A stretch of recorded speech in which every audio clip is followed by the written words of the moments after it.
养被子的小点的笼子，你给推荐一个。好的，我给推荐一款啊，天津市那个天津刘永成刘师傅的本宫的直径255的笼子。哦，这个是255，咱之前那都是295的是吧？295的，啊，咱这里笼子是295的。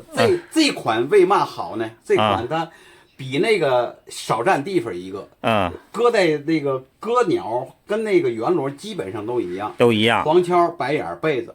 都能养，都能养。它这个精确度特别好，就是秀美，对比较秀气，看着比较精巧。它这直径是255啊，直径255的笼子255，刘永成的本宫啊，咱现在稍微给它装饰了一下，装饰一下。这个烙子杠是木质的烙子杠，这个挡板看这挡板了吗？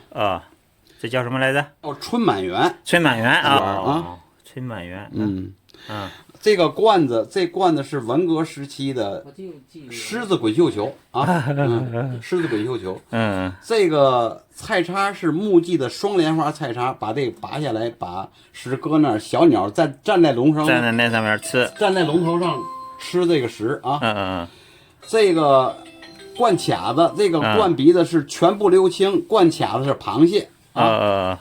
这个水滴，是天津球技的水滴，纯手工，纯手工啊，是洗底。下回咱看看这个八仙的顶盖高仿，高仿。这钩子是赵记的蜡烛台，三色，黄铜、紫铜、白铜啊。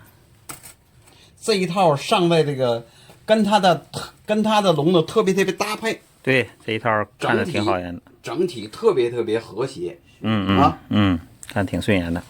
OK， 这多少钱还没说了？1380，还是1380啊。